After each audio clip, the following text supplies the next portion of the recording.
Всем привет! Вы на канале Dasha Models, и в этом видео я буду строить диораму. И одним из действующих лиц будет вот этот TOS-1A. И диорама будет посвящена современным боевым действиям. Так что давайте вместе смотреть это довольно длинное видео, я думаю, будет. Поехали! В этой диораме Брэм из прошлого видео будет тащить подбитый ТОС. Собственно, Брэм у меня почти готов, и мне осталось собрать и покрасить реактивную установку. Я взяла набор от Трумпетера, ведь особых альтернатив в пластике в 35-м масштабе и нет, а это классический набор от этого производителя. Я уже успела много поработать с моделями отечественной танковой техники от Трумпа, и сборка ТОСа не принесла особых новостей. Классическая ходовая часть и не очень удобные в сборке траки. Другие производители, например RPG, предлагают сделать рабочие траки, а у модели от Трумпетера так не получится. Ну а купить все необходимое для моделизма, будь то наборы для сборки, краски, инструменты, вы можете в магазине «Модельная лавка». Там регулярно появляются новинки от Звезды, от АВД, от других мировых производителей. Для первого заказа действует промокод, который вы видите на экране. Он дает вам скидку в 500 рублей. Но если вы бывалый пользователь лавки, то есть промокод Dasha, и он дает вам скидку в 10%. Так что ссылка на магазин в описании. Переходи, там и все действующие промокоды. Поехали. Перед окраской я поделила модель на 3 подсборки – корпус и 2 части от пусковой установки. И в таком виде модель отправляется в окраску. А пока я подготовлю основу диорамы. Я ее буду делать в формате рамки. За рамку банально удобно браться при переноске диорамы с места на место, не боясь повредить антураж работы. Саму рамку я предварительно спрячу за малярным скотчем. Нанесу тонкий слой текстурной пасты в качестве грунта на картон. Место действия сюжета диорамы будет происходить в Курском приграничье, где сейчас работает прототип Брэма. Мне надо будет изобразить раскисшую и изъезженную танками грунтовую дорогу, хотя это больше похоже на направление.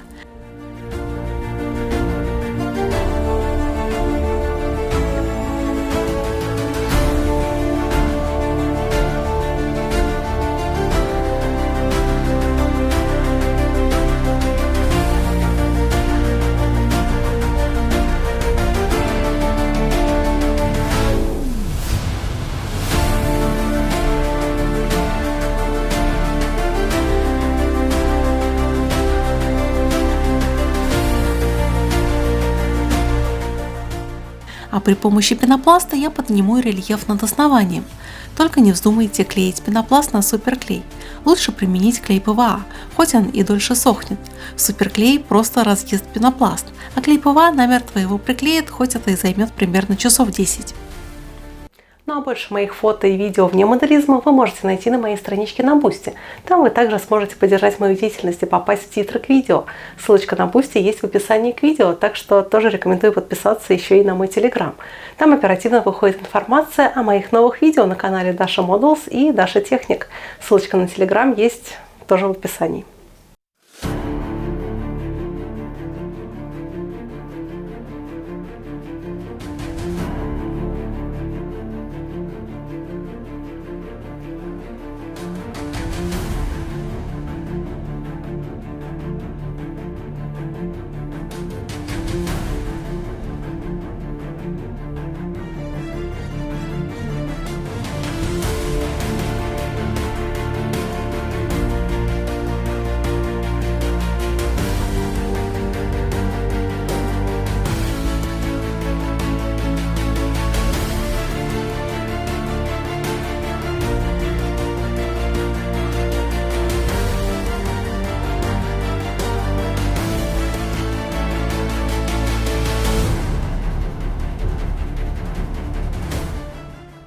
После того, как пенопласт приклеился, можно начать его кромсать. Мне нужно сгладить ступеньки и вырезать воронки.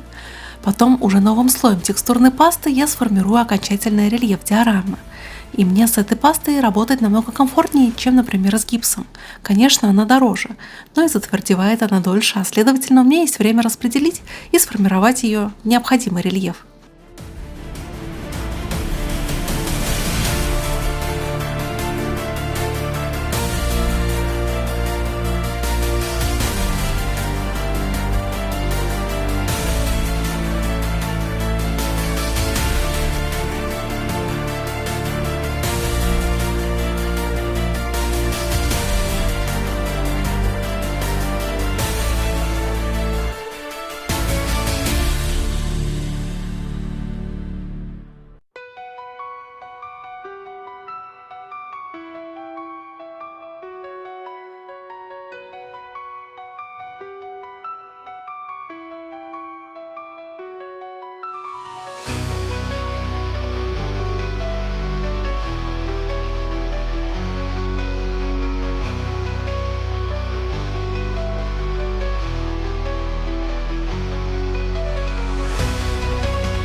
Ну а пока основа сохнет, я займусь покраской тоса. Я предварительно его загрунтовала и нанесла предварительные тени. И теперь мне надо окрасить его в базовый зеленый цвет. Тут я не буду придумывать камуфляж, а воспроизведу классический образ боевой машины в темно-зеленом цвете. Тут я буду работать красками от Мачете. Я взяла оттенок 4BO и добавила в него немножко белого и черного. И таким образом у меня получился нужный мне серо-зеленый оттенок. Ну а потом я добавила в основную краску немножко белого и желтого и высветлила верхние участки модели. Далее мне предстояли ручные работы. Мне нужно было окрасить бандажи катков и единственную оставшуюся гусеницу. Также я окрасила габаритные огни боевой машины.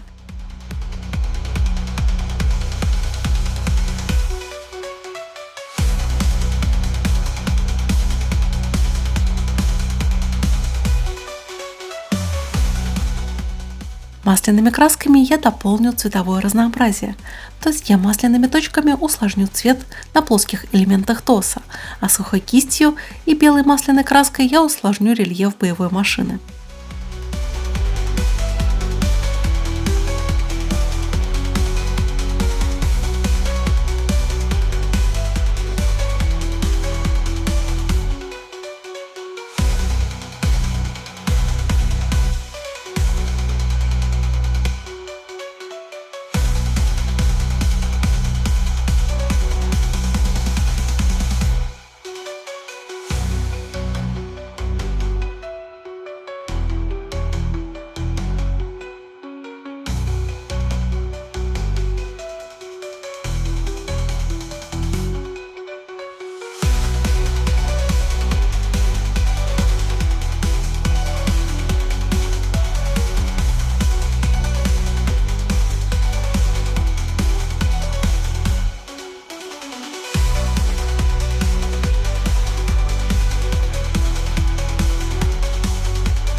И вот такой солнцепек у меня получился. На борту у него я изобразила следы подрыва на мине. Собственно, поэтому его и тащит Брэм в тыл.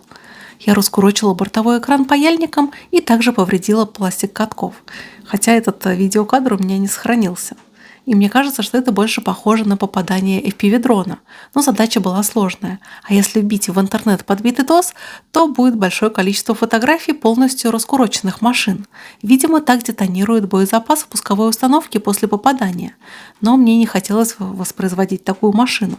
Да и смысла бы не было бы тогда и в диораме. Зачем во время боевых действий тащить в тыл обожженный остов машины? Тем не менее, я продолжу работать над диорамой. Я покрасила основу в черный цвет, чтобы воспроизвести чернозем. А поскольку действия сюжета диорамы развиваются весной, то мне надо сделать пожухлую травку. А для этого эффекта я применю водопроводный лен. Я просто закреплю его на клей ПВА и даю высохнуть примерно в течение суток. И за кадром я пылесосом убрала незакрепившиеся травинки.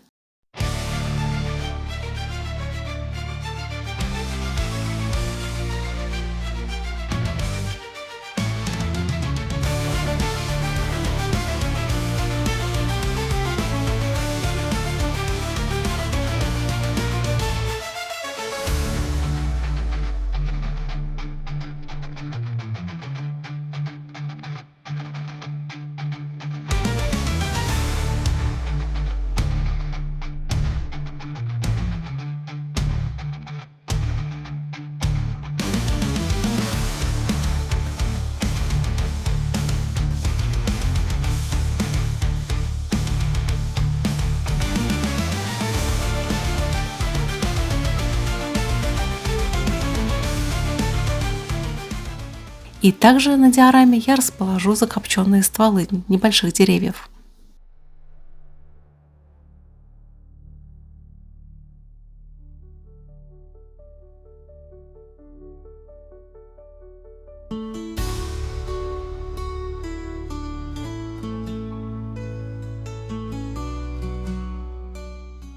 И также я подкрашу хаотично аэрографом траву в коричневые и зеленые оттенки, и также смесью этих цветов. И пигментами я буду имитировать комья земли.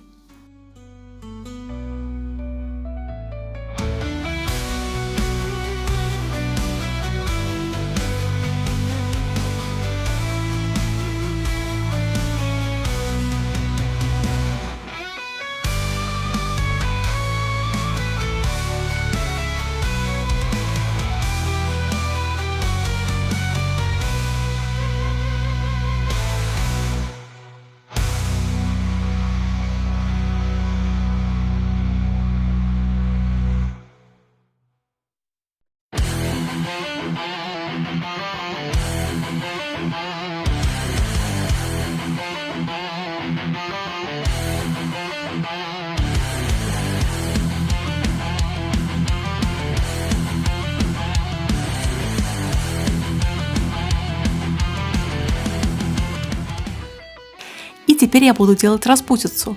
При помощи мелкого песка, черной краски и текстурной пасты я намешаю субстанцию, которая очень похожа на черную икру. И выложу ее на диораму, и при помощи приспособления, которое я сделала из катка и траков, я сформирую следы гусеничной техники. И для этих целей я выбрала текстурную пасту с глянцевым финишем, чтобы земля выглядела мокрой, и ее не нужно было дополнительно покрывать лаком.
И настало время расположить технику на свои места, пока импровизированная земля не высохла. Чуть загрязнить ее этой же жижи, добавить пыли в виде пигментов, в общем вживить образы техники в диораму, чтобы она органично смотрелась в общем сюжете. А уже через несколько часов техника намертво срастется с поверхностью диорамы, и она будет готова.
И вот такая диорама у меня получилась, которая изображает сюжет на Курском приграничье. Я надеюсь, что это видео вдохновило вас на ваши собственные стройки, и вы почерпнули что-то интересненькое в этом видео. До новых встреч. Пока-пока.